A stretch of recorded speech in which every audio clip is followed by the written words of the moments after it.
Welcome to Athiyamma cooking channel. Deepavali வந்துச்சுனாலே ரொம்ப விதவிதமாக வீட்டில் பலகாரம் செய்வோம். அதில் ஓம்பொடி ரொம்பவே ஸ்பெஷல். எவ்வளோ தான் சுட்டு வச்சாலும் சரி, ஒரு வாரத்தில் தீர்ந்து போயிடும். ஏன்னா அவ்வளோ டேஸ்ட்டாக நல்லா மொறுமொறுன்னு சூப்பராக இருக்கும். அதேமாரி சூப்பரான ஓம்பொடி எப்படி செய்யுது நம்ம பார்க்கலாம்.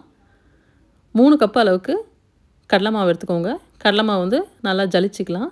ஜலிச்சுட்டு நம்ம இதில் சேர்த்துக்கலாம். 3 ஸ்பூன் அளவுக்கு அரிசி மாவு சேர்த்துக்கோங்க. அரிசி மாவும் வந்து நல்லா ஜலிச்சுட்டு சேர்த்துக்கோங்க. 1 கப் அளவுக்கு கடலை மாவுனா அதுக்கு வந்து 1 ஸ்பூன் வந்து அரிசி மாவு போடணும். அதுதான் அளவு. 1/4 ஸ்பூன் வந்து பெருங்காயத்தூள், 1 ஸ்பூன் அளவுக்கு தூள் உப்பு சேர்த்துக்கலாம். 1/4 ஸ்பூன் அளவுக்கு மஞ்சத்தூள் சேர்த்துக்கோங்க. 1 டம்ளரில் வந்து நம்ம ஓமத்தை வந்து ஊற வச்சு வச்சுருக்கோம். ஓமத்தை வந்து மிக்சியில் வந்து பல்ஸ் மோடில் சும்மா கொரன்னு அரைச்சிக்கோங்க. அரைச்சிட்டு அதை 1 டம்ளர் தண்ணியில் நல்லா வந்து ஒரு 10 நிமிஷத்துக்கு வந்து ஊற வச்சுட்டு அப்புறமா வந்து வடிகட்டி இதில் சேர்த்துக்கலாம்.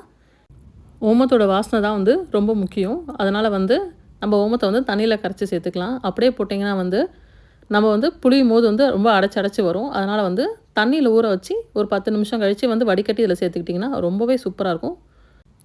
1 ஸ்பூன் அளவுக்கு டால்டா வந்து உருக்கி வச்சுருக்கோம். அது அதில் சேர்த்துக்கலாம். சேர்த்து நல்லா பிசைஞ்சிக்கோங்க. பார்த்திங்களா, இந்தமாரி பதத்தில் இருக்கணும்.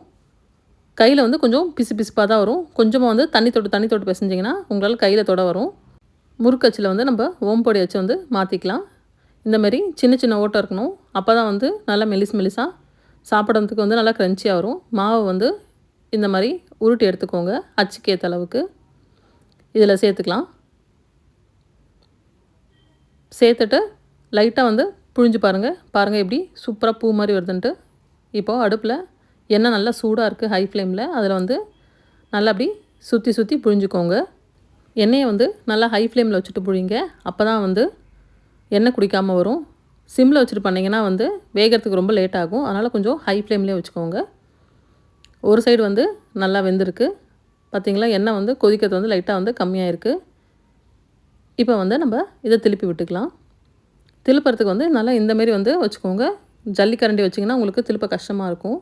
அதனால் நல்லா இந்தமாரி பட்டை கரண்டியாக வச்சு திருப்பிக்கோங்க. எண்ணெய் வந்து நல்லா வந்து பொரியறதெல்லாம் வந்து அடங்கிருச்சு. இப்போ வந்து நம்ம எடுத்துடலாம். நல்லா வந்து எண்ணெயை வந்து வடிகட்டிக்கோங்க.